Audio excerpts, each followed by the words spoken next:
Welcome to Scary Stories channel. Tonight, you're about to hear two real stories that were never meant to be told out loud. One begins in the woods, where something learned how to copy human voices and followed a group of teenagers out of the dark.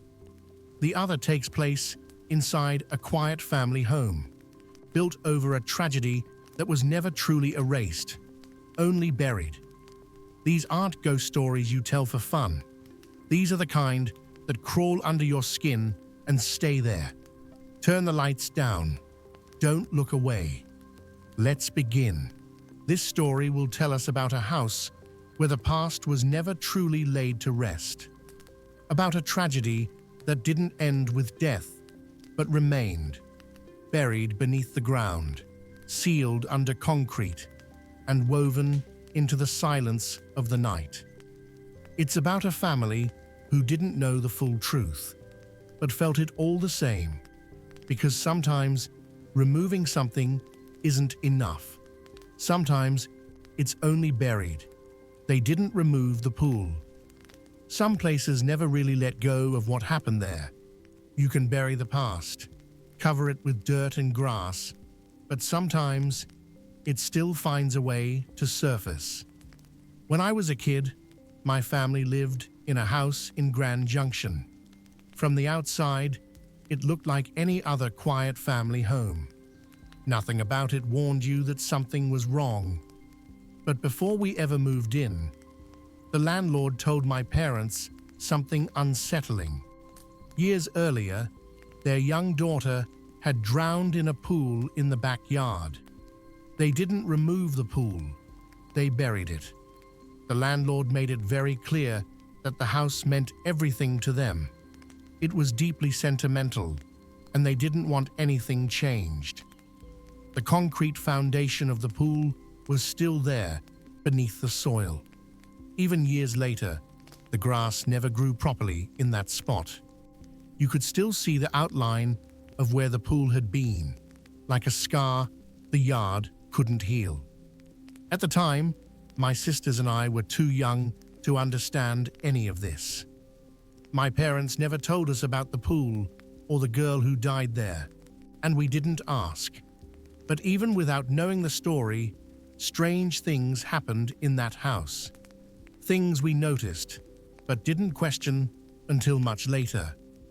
The house had a home alarm system, not the kind that just beeped, but one that spoke out loud whenever a door opened.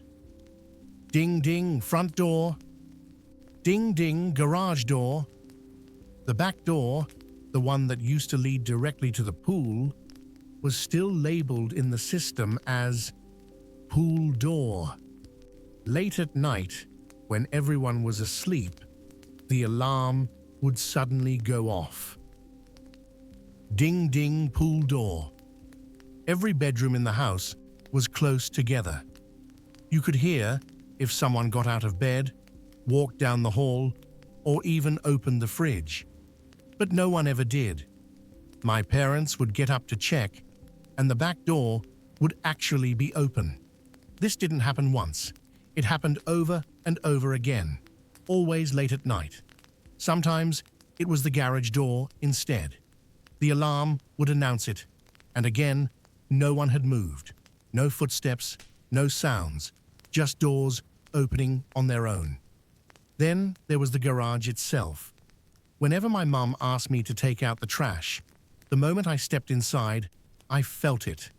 An overwhelming, crushing feeling of being watched. Not imagination, not fear of the dark. It was intense and specific, like something was there with me, lurking just out of sight. I can still remember that feeling perfectly. The way my stomach dropped, the way my skin prickled like I was standing too close to something dangerous. One night, my mom was awake in the living room while the rest of us slept. She saw a shadow move down the hallway toward the bedrooms. Naturally, she assumed one of us kids was sneaking around. She got up to confront us. She walked past my room first and saw the shadow slip inside. My door was open. Certain she'd caught someone, she followed it in and flipped on the light. As a mother, she knew immediately that I wasn't pretending. I was completely asleep. She checked my closet, under my bed, behind the door. No one else was there.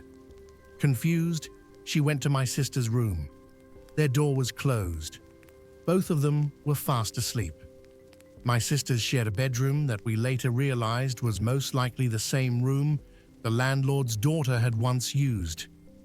We never confirmed it, but the thought still lingers. At night, they would hear tapping on the wall. Not loud, not rhythmic, just deliberate. It didn't sound like pipes. It didn't sound like the heater. It didn't sound like the house settling. One night, they started screaming for our parents. "Someone is knocking! Someone is knocking!" They were screaming so loudly that I woke up and followed my parents as they rushed into my sister's room. And we heard it too. My dad told us it was the heater or the pipes. Because we were kids, we believed him. Years later, he admitted the truth. He only said that to keep us calm. He never had an explanation for the sound. Cabinets and drawers would open on their own from time to time.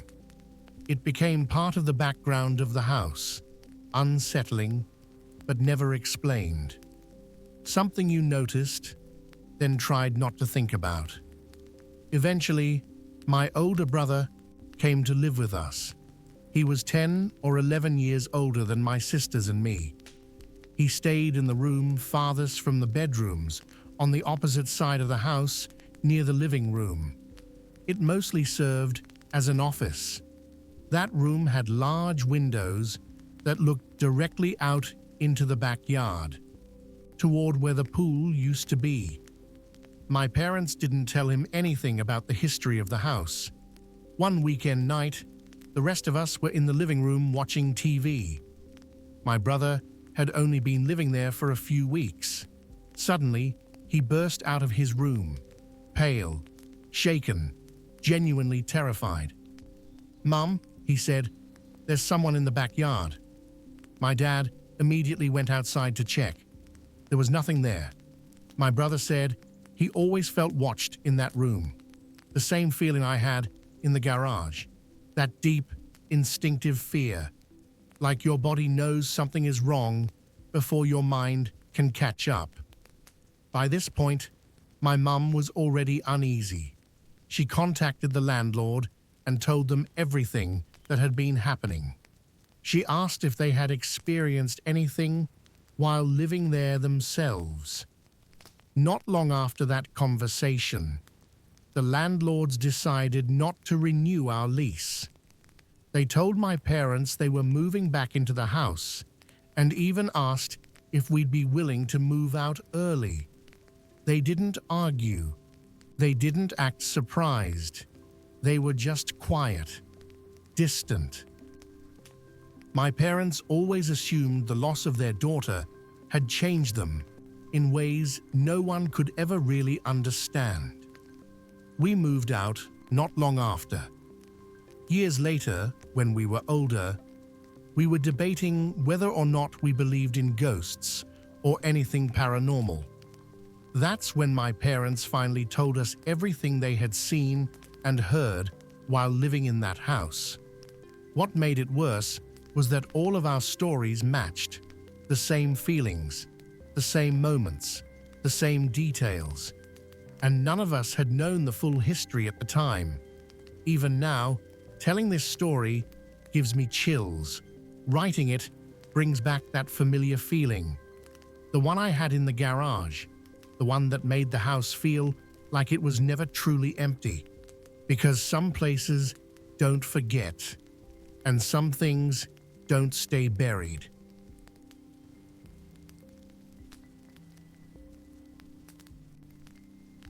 It followed us out of the woods. This is a story about a night that was supposed to be harmless, a night built on boredom, teenage confidence, and the belief that the woods are only dangerous in movies, but some places don't care how old you are, and some things don't need an invitation to learn who you are. I went back and forth for years about telling this story. Part of me knows exactly how it sounds. I know what people usually say. You were high, you were scared, you imagined it. And for a long time, I tried to believe that myself. But every so often, something small happens. A sound, a smell, a stretch of trees on the edge of town. And I'm right back there.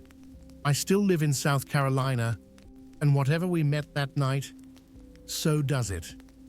I was 17 when it happened, just outside Rock Hill, not far from Winthrop. If you know the area, you know how quickly the city gives way to woods. One wrong turn, and you're surrounded by riverland, overgrown trails, and stretches of forest people don't wander into unless they grew up there or have no idea where they are. There were 5 of us: me, Tyler, Jess, Mark, Evan. Late spring, that heavy, humid kind of warmth where the air sticks to your skin and everything smells like damp dirt and pine sap. Tyler had just gotten his license and his parents were out of town. We weren't troublemakers, just restless teenagers with too much freedom and not enough sense. Someone, I think it was Mark, suggested we go smoke down near the old access trail by the Catawba River. Not the reservation itself, just nearby land locals used for fishing. There were trails back there that went deeper than most people realized. We weren't planning to camp, just far enough in that no one could smell it. Hang out, laugh, be back before midnight. That was the plan. Tyler parked at a gravel pull-off with a half-faded sign no one paid attention to anymore. We grabbed backpacks, flashlights, and a small speaker we never even turned on. The woods didn't need help being quiet. Sound died fast out there, like it got swallowed whole. About 10 minutes in, Jess joked that it felt like we were trespassing somewhere we shouldn't be. Tyler laughed it off. "Relax," he said. "Worst thing out here is raccoons." I still wish he'd been right. The trail narrowed after about half a mile. No maintenance, just packed earth where feet had passed for years. The deeper we went, the more wrong it felt. But none of us could have explained why. There was no road noise, no frogs, no bugs. South Carolina woods are never that quiet. We reached a small clearing, barely touched by moonlight. Trees closed in around us like a wall. Tyler started rolling while Mark and Evan played around with the flashlight, sweeping it through the woods like idiots in a horror movie. That's when Jess froze. "Do y'all hear that?" she whispered. We stopped, listened. At first, I thought it was wind, but it wasn't steady. It came in short, uneven bursts, breathing, slow, intentional, from somewhere past the trees. Mark shined the flashlight toward the sound. Nothing. Then we heard footsteps. Not heavy, not running, just deliberate. Crunch, pause, crunch. Tyler called out, "Hello?" I don't know why he did that. Instinct maybe, or nerves. Something answered, "Hey." The voice sounded human. That's the worst part. No growl, no distortion, just flat and empty, like someone repeating a word they didn't understand. Jess grabbed my arm so hard it hurt. Evan whispered, "That's not funny." "Hey," it said again, closer. Mark laughed, too loud, too forced. Probably some dude messing with us. Then the flashlight caught movement. Something stepped between 2 trees, just enough to be seen, not enough to be clear. At first, I thought it was wearing a hoodie. Then it tilted its head. Wrong, not curious, not confused. like it was practicing how necks worked. The smell hit us next. Wet fur, rot, and something metallic, like blood on your hands. Tyler stood up. "We're leaving?" No one argued. We started back fast. Not running yet. The footsteps followed us, perfectly paced. When we stopped, they stopped. When we moved, they moved. At one point, it laughed. Not a laugh, more like the idea of one. Broken, hollow. Then it said my name, my full name. I had never said it out loud out there, never posted it anywhere. No reason anyone would know it. I froze. Jess screamed at me to keep moving, and that snapped me out of it. We ran. Branches tore at our arms, roots caught our feet. Someone fell. Mark, I think, and something crashed through the woods behind us, like it no longer cared about being quiet. That's when it changed. I don't have a better word. The footsteps grew heavier, faster, then lighter again. At one point, it sounded like it was running on 2 legs, then 4. Evan tripped, and without thinking, I turned back. My flashlight caught it for half a second. It looked like a deer, if someone had stretched it wrong. Too tall, too thin, limbs bent where they shouldn't. Its eyes reflected white, not yellow, and its mouth, it was smiling. But the angle was wrong, too wide, too knowing. Then it spoke again, in Jess's voice. Wait. Something inside all of us broke at that moment. We didn't stop running until we burst out onto the gravel pull-off. Tyler dropped his keys twice, hands shaking so bad he could barely unlock the car. The woods went dead silent the second we crossed that invisible line between trees and open space. It didn't follow us out. It stood just inside the tree line, watching. We sped back toward town, headlights and streetlights finally cutting through the darkness. No one spoke. No one even mentioned smoking. None of us ever did again. The next morning, Tyler found footprints around his car. Bare feet. Too long. Toes dragged like whatever made them wasn't used to walking that way. For weeks after, we got texts from unknown numbers. Just 1 or 2 words at a time. "Hey, come back. Why did you run?" We changed our numbers, deleted everything. People online like to label things, skinwalkers, crawlers, monsters from folklore. I'm not claiming to know what it was, and I'm not trying to disrespect anyone's beliefs. I'm just saying something was out there, and I think it learned us. Some of us still won't talk about what happened after that night. I'm not the only one with stories, so if you take anything from this, don't go looking for it. It already knows where you are. There are places that don't show up on maps anymore, places where the woods remember you, even if you wish they wouldn't. And once something learns your voice, it never really forgets. If this story stuck with you, maybe there's a reason. Just remember, some nights aren't meant to be repeated, and some footsteps are better left unanswered. If these stories made you uncomfortable, that's the point. Some things don't stop when you leave the woods, and some houses never forget what happened inside them. This is Scary Stories channel, and there are many more stories waiting for you. Subscribe, stay with us, and keep listening. Because the scariest stories aren't fiction. They're the ones that know you're listening.